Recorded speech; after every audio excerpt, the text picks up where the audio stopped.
নমস্কার। চলে এলাম বাবুজি রান্নাঘরে আবার আপনাদের সামনে। আজকে যে রেসিপিটা তৈরি করব সেটা হচ্ছে ওলকপি মরলা মাছের ঘন্ট। দেখতে থাকুন কী কী জিনিস লাগবে একবার দেখে নিন। আসুন, প্রথমেই লাগছে হচ্ছে এখানে রাখা আছে মরলা মাছ, আর এই যে ওলকপিটাকে আমি ভালো করে গ্রেট করে নিয়েছি, ঠিক আছে। কাঁচা লঙ্কা লাগছে, আদাটাকে গ্রেট করে নিয়েছি আদাটা। এখানে টমেটো আছে, টমেটোটা, ধনে পাতা আছে, ধনে পাতাটা লাগবে গার্নিশের জন্যে। আলু ছোটো ছোটো করে কাটা আছে, বড়ি অবশ্যই লাগবে। আর এখানে মশলার জন্য যেগুলো লেগেছে জিরে, তেজপাতা, শুকনো লঙ্কা এবং জিরের গুঁড়ো, এইগুলো দিয়ে আজকে যেটা আমি বানাবো সেটা হচ্ছে ওলকপি মরলা মাছের ঘন্ট। দেখতে থাকুন কীভাবে রান্নাটা করি। কড়াইটা গরম হয়ে গেছে, কড়াইয়ে আমি তেল দিয়ে দিচ্ছি। আগে প্রথমে আমি মাছটাকে ভেজে নেব সুন্দর করে।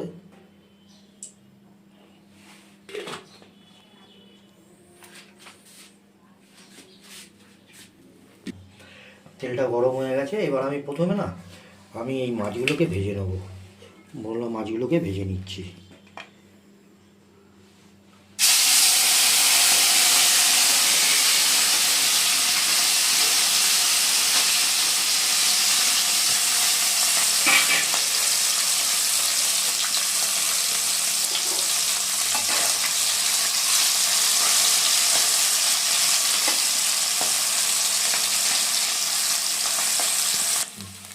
দেখুন মাছটা ভাজা হয়ে গেছে, এবার মাছটা আমি আস্তে করে নামিয়ে নেব।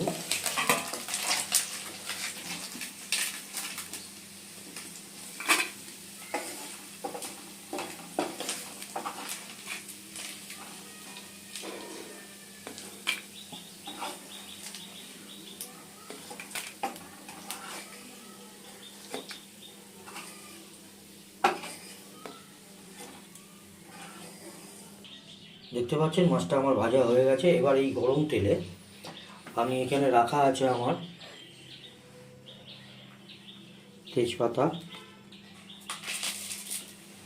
শুকনো লঙ্কা এবং জিরে, এটা আমি দিয়ে দিলাম।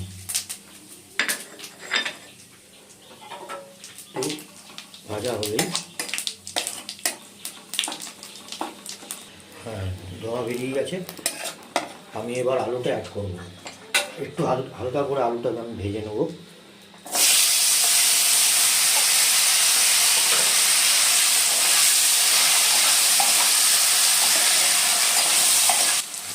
আলুটা ভাজা হচ্ছে, এবার আমি এতে অ্যাড করব অল্প হলুদ,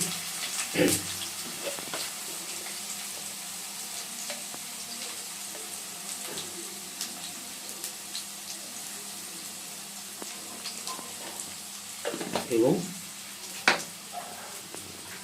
লবণ। আপনাদের স্বাদ অনুযায়ী লবণটা দেবেন।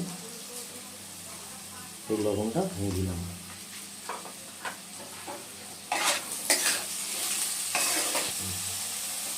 দেখুন আলুটা ভাজা হচ্ছে, একটু ভাজা হয়ে গেলেই, একটু লাল লাল করে ভাজা হয়েছে হালকা, তবুও যতটা পারবেন লাল লাল করে ভাজার চেষ্টা করবেন। এবার আমি এতে অ্যাড করে দেবো এই ওলকপিটা। এই ওলকপিটা আমি গ্রেট করে রেখেছিলাম, আর কাঁচা লঙ্কা, এটা আমি অ্যাড করে দিচ্ছি।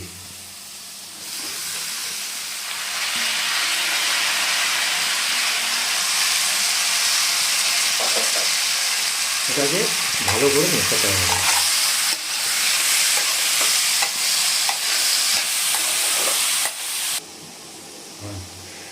দেখুন প্রায় হয়ে এসছে। এইবার মশলাগুলোকে আমি এতে অ্যাড করবো। এই যে আমার এখানে যে আদাটাকে আমি গ্রেট করে রেখেছিলাম সেটা আমি দিয়ে দেবো।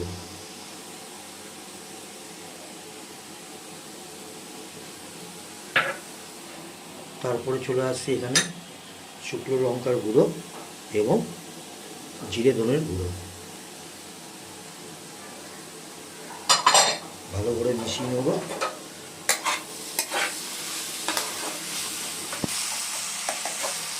যাতে এই মশলাগুলো ভালো করে মিশে যায় তার জন্য এখানে আমি অল্প পরিমাণে জল ব্যবহার করছি। চারিদিক দিয়ে একটু জল ঘুরিয়ে দিলাম, অল্প পরিমাণে জল আমি ব্যবহার করলাম।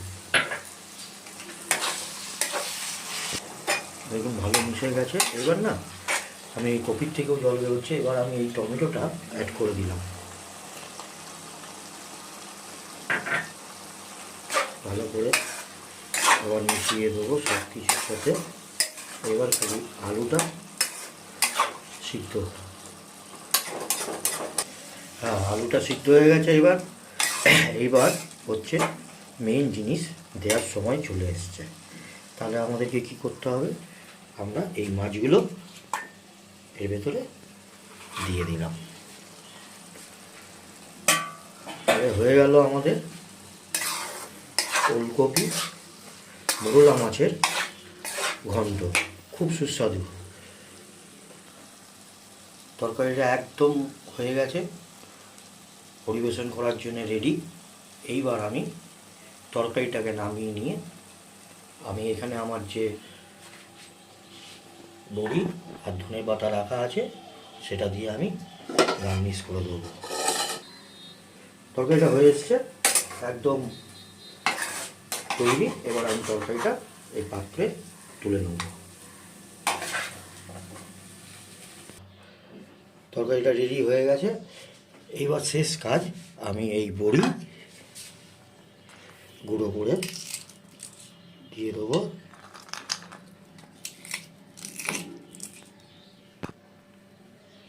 এবং এই ধনে পাতাটাকে আমি উপর থেকে ছড়িয়ে দেবো।